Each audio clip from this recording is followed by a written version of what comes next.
Yes, they offered me $30,000 to walk away, and I said no. I hired an attorney. I fought for 8 months. I lost the case and I lost the money. But in a way, I thought I had won because I still had my integrity. I stood up for what was right, for justice, and I didn't back down and compromise what I felt was my rights. And anyway, what I didn't realize then was what I was going to have to carry with me for quite a while. So here's the thing: I was fired from a corporate job that I had given everything to. I had excellent performance reviews. I had built a strong team. I was building out a whole organization. The results were amazing. And by every measure, you would say I was doing a great job. Mostly everybody in that company loved me.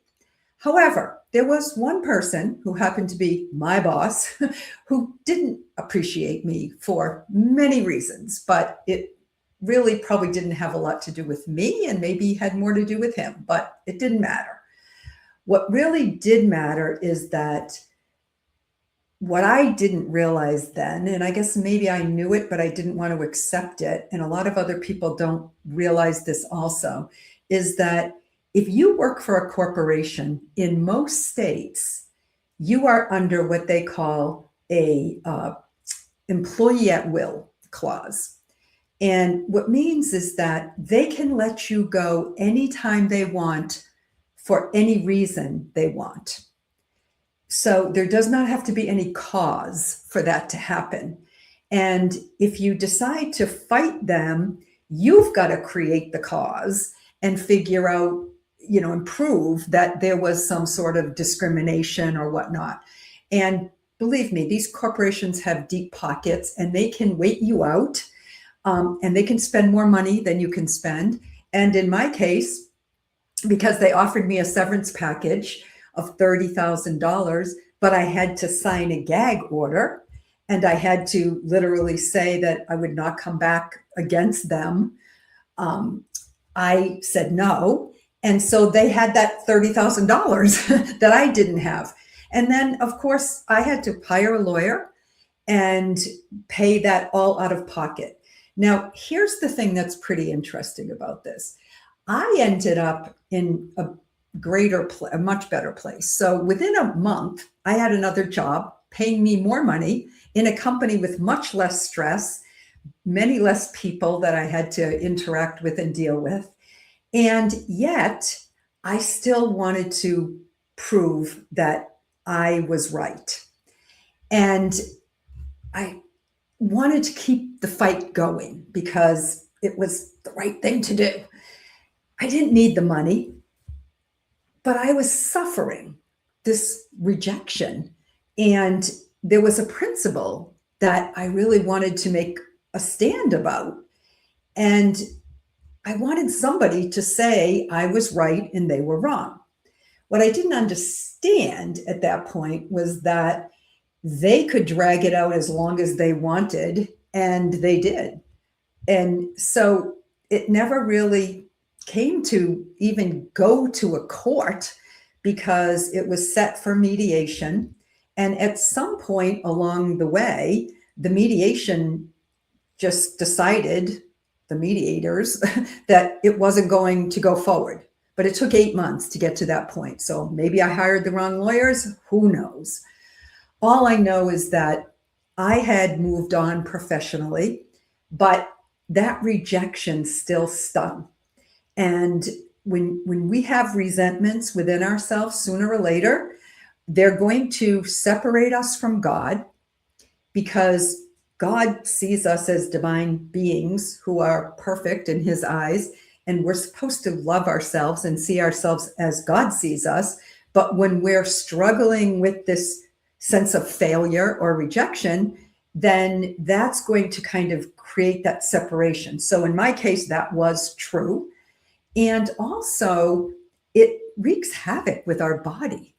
So I didn't walk around feeling angry every day. It was just that it was buried inside me. But I did have a lot of backaches and headaches and stress, so that I would become very full of anxiety at times about stupid things. So it would kind of erupt when I least expected it or when somebody else least expected it.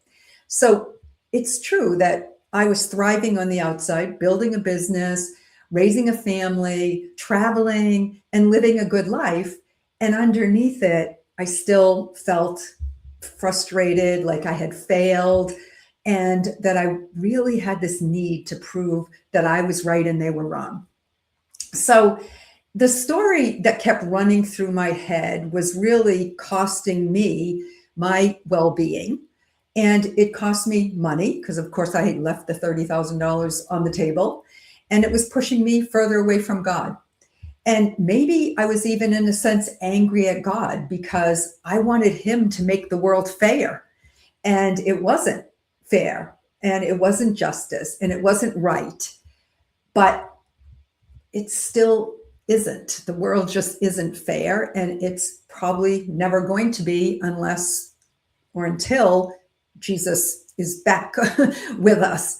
So years later, when I finally found myself, my way to the spiritual path, I ended up taking a class on this book right here, Sermon on the Mount by Emmet Fox. You can see it's well worn. And if you looked inside it, you would see all kinds of underlines and highlights and everything else.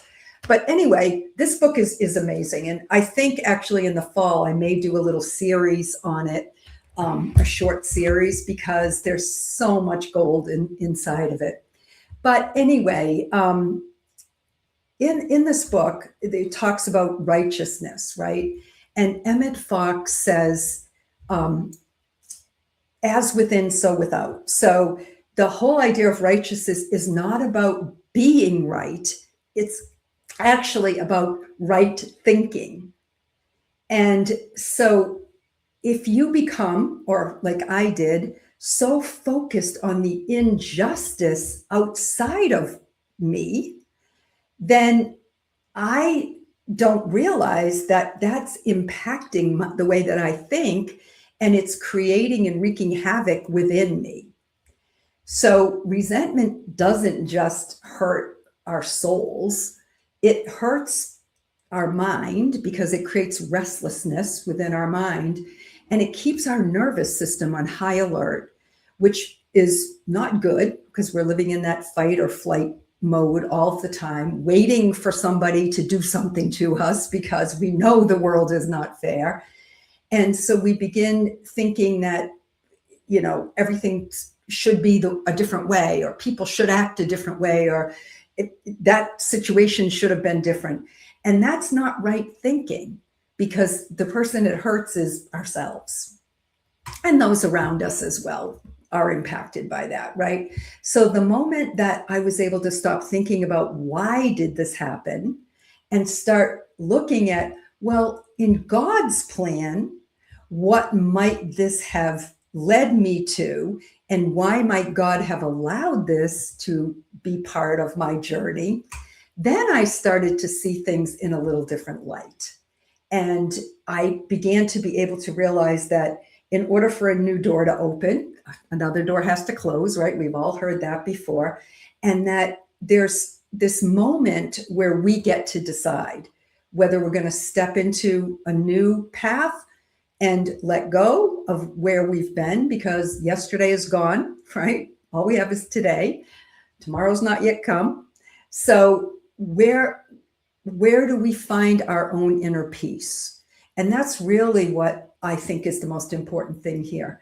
So, you may be telling yourself a story about something that's happened to you that was a betrayal. Maybe it happened in a job. Maybe it happened in a relationship. Maybe it was a decision that you made or somebody else made that impacted you, that you're still carrying around as a sense of failure and rejection. And it's hurting you in some way. Not it's not because you're weak. It's actually because you're strong, right? We want to, I can handle this. I'm strong. I can hold on to this. I can fight this. And in the end, it really gets too heavy, and it affects our health, affects our stress levels, and even saps us of our energy. So letting go is not the same as saying, oh, it was okay. It wasn't okay. But letting go is saying, I am no longer willing to let this live in my body and steal my peace of mind. We talk often about forgiveness in my Heavenly Treasures weekly community, my newsletter community. And one of the things that I just recently was saying or pointing out is that Jesus did not say, forgive when you feel like it. He said, forgive, just forgive, right? Not when they apologize, not when they say, oh, I was wrong, or give you the sense that you feel you were right. No, we just have to forgive. And forgiveness is actually not a gift that you're giving to that other person, because more than likely, these people that have hurt you or me don't even care. Maybe they don't even know. They're in their own world. But forgiveness is a gift you give yourself. Now, I turned down $30,000 and I fought for 8 months and I carried it for years later. But now I look back and I realize that the most valuable thing that I walked away from wasn't, or with, it wasn't the money that I would have gotten, that $30,000, was actually this realization that I can control my own sense of peace and happiness. And it doesn't have anything to do with what happens on the outside. It's everything has to do with what happens on the inside. Peace is not necessarily looking like you won on the outside. Peace is what happens when you finally just let it go and you just get back into right thinking and your relationship with God. So if this resonates with you, I would love for you to subscribe to this channel. I'm just starting to build it, as you can see, and I will be here every Tuesday, and you'll get notified when I come live. So that would be one of the great ways to, if you subscribe. Also, I have the Heavenly Treasures newsletter, which goes out every week on Sundays. And the link for that is just down below this video. And I'd love to have you subscribe to that as well. So I will be back next Tuesday. In the meantime, keep ascending, and bye for now.